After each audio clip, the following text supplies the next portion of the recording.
जय श्री राम। हम लोग एक बात बताता हूँ, चिंता क्यों करते हैं। भविष्य का चिंता करते हैं कि भविष्य में बच्चे कैसे रहेंगे और फिर हमारा भविष्य क्या होगा। भविष्य में दुर्दशा हो जाएगा अगर अभी से नहीं कमाएंगे, अभी से नहीं कुछ करेंगे। लेकिन ये लोग नहीं सोचता है कि भविष्य कितना दिन का है, कौन सा दिन आखिरी है, कुछ पता ही नहीं है और भविष्य का चिंतन करते हैं। अगर कोई 1 लाख कमा रहा है और कोई 10,000 कमा रहा है तो ये प्रभु की इच्छा है। अगर 10,000 वाले को 1 लाख दे दिया जाए तो वो फिर प्रभु को भूल के अपने घमंड में हो जाएगा कि हमें तो इतना हो गया धन, अब ये करेंगे वो करेंगे। तो इसलिए प्रभु भविष्य देख रखे हैं, वो देते हैं जितना उतना हमें ज़रूरत रहती है। ज़रूरत से ज़्यादा प्रभु नहीं देते हैं। अगर हमें 10,000 की नीड है, ज़रूरत है, तो 10,000 ही देंगे, क्योंकि प्रभु ने भविष्य देख रखा है। अगर उनको लगेगा कि नहीं इसको अब 1 लाख की ज़रूरत है तो 1 लाख ही देंगे। वो ऐसा समय बना देंगे, वैसा काल बना देंगे आपको, आप खुद 1 लाख कमाने लगिएगा। तो इसलिए प्रभु के इच्छा के अनुसार चलिए, क्योंकि हम लोग भविष्य नहीं देखे हैं, प्रभु हमारा भविष्य देख रखे हैं और पल भर में वो कुछ भी कर सकते हैं। तो इसलिए प्रभु के इच्छा से ही चलिए।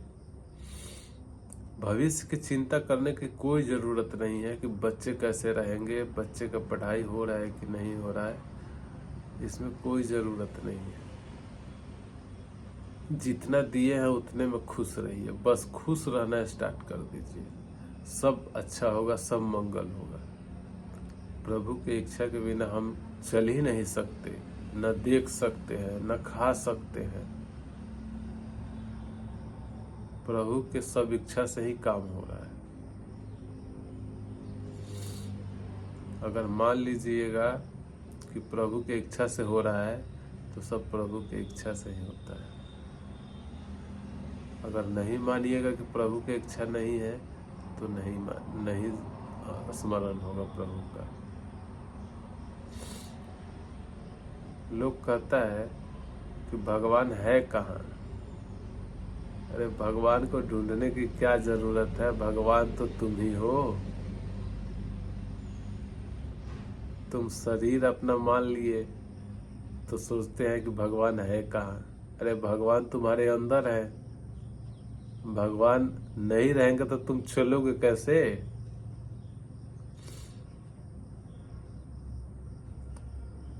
तुमने आंख बनाया है, तुमने कान बनाया है, तुमने मुंह बनाया है, क्या किया है। ये तो सब प्रभु ही रचना किए हैं। ये हवा कहाँ से आ रही है, पौधे से थोड़ी। भगवान की इच्छा है, वो तो निमित्त मात्र है पौधा। चाहे तो पल भर में आंधी कर दे यहाँ, चाहे तो पल भर में तूफान मचा दे यहाँ, चाहे प्रभु तो पल भर में यहाँ पानी पानी कर दे, आसपास में केवल पानी ही दिखेगा।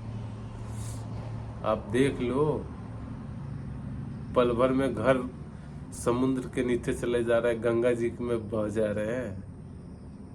ये तो आप देख ही रहे हो, तो फिर प्रभु को क्यों भूल जा रहे हो।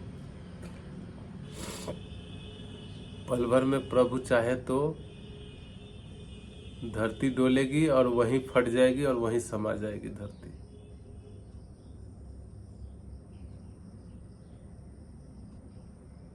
पानी पे टिका है, आपको पता है ना धरती।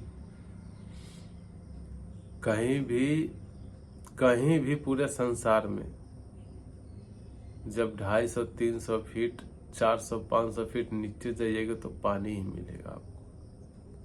तो धरती किस चीज पे टिकी है, पानी पे तो है।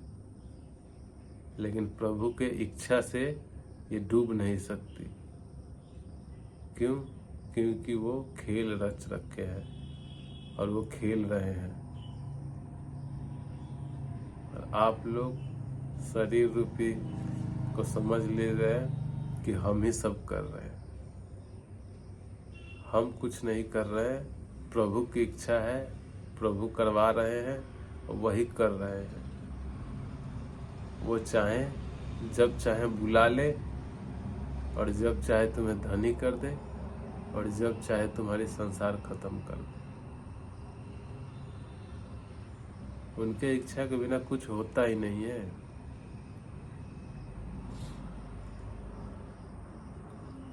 फ्लाइट में जा रहे हैं, फ्लाइट क्रैश कर गया, क्या जिंदगी है?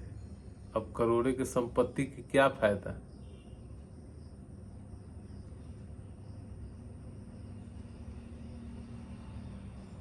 कब क्या होगा कुछ नहीं पता है। इसलिए प्रभु में लग जाइए, हाथ जोड़ के विनती है, धर्म से चलिए, किसी को गलत मत सोचिए, और अच्छे पदार्थ की भोजन कीजिए।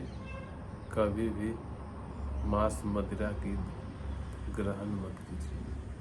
आप लोगों से हाथ जोड़ के विनती है, कोई भी नशा कर रहा है तो उसे छोड़ दीजिए। सभी से अनुरोध है कि नशा छोड़ दीजिए कृपया करके। जय श्री राम।